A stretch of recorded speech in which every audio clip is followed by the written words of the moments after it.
राधे कृष्ण राधे कृष्ण। मरने के बाद क्या होता है? ये शरीर कहाँ जाता है? क्या वो आत्मा मुक्त हो जाती है? आखिर कोई जीव का मृत्यु होता है तो आखिर वह नया जन्म कैसे धारण करता है?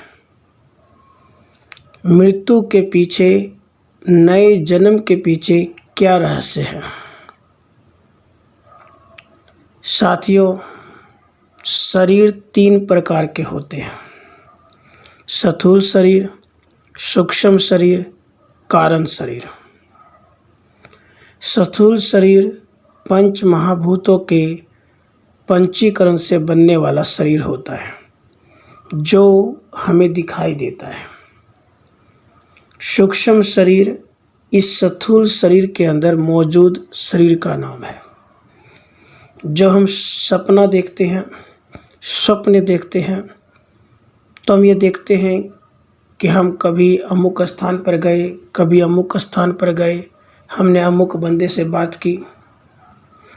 आखिर ये सब कैसे संभव हो पाता है? हमें ऐसा महसूस होता है कि हम ही एक्चुअली में वहाँ थे, हमने एक्चुअली में उससे ये बात की। उसका भान जागने के बाद भी हमें होता है। यह सभी सूक्ष्म शरीर के माध्यम से होता है।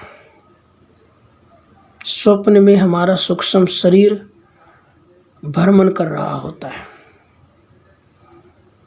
जब इंसान की मृत्यु होती है, जब किसी भी जीव की मृत्यु होती है, तो उसका ये सूक्ष्म शरीर ही इस स्थूल शरीर से बाहर निकल जाता है।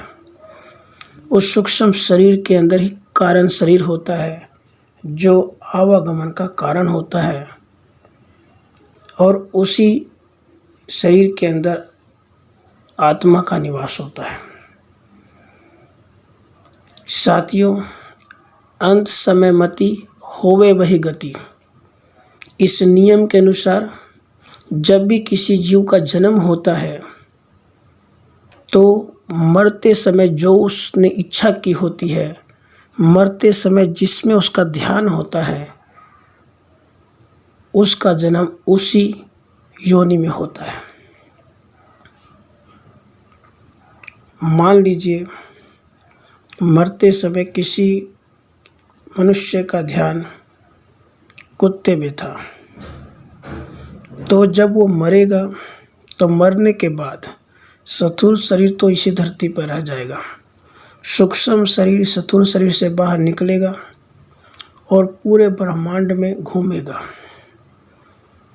जब स्थूल शरीर का खात्मा हो जाता है तो सूक्ष्म शरीर स्थूल शरीर से बाहर निकलता है और ब्रह्मांड में भ्रमण करता है।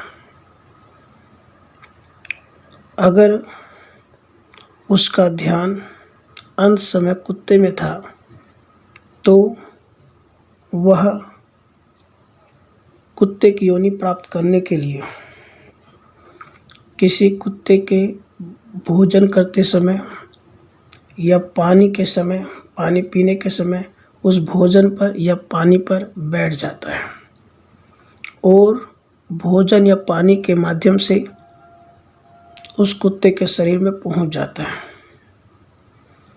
और वीर्य रूप में परिणत हो जाता है। फिर कुत्ते और संपर्क में आने से उसका फिर जन्म पुनः कुत्ते रूप में होता है। यही प्रक्रिया सभी जीवों के जन्म में होती है।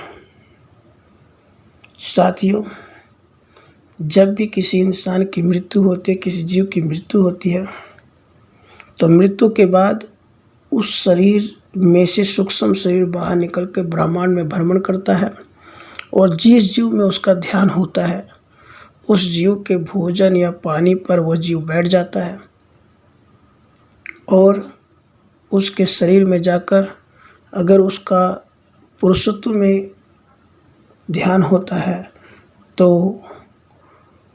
पुरुष के अंदर वीर रूप में परिणत हो जाता है अगर उसका ध्यान स्त्रीत्व प्राप्त करने का होता है तो वह स्त्री में जाकर रज रूप में परिणत हो जाता है।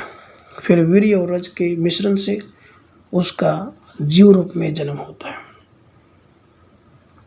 साथियों, यह तो उन जीवों की बात है जिनका पुनः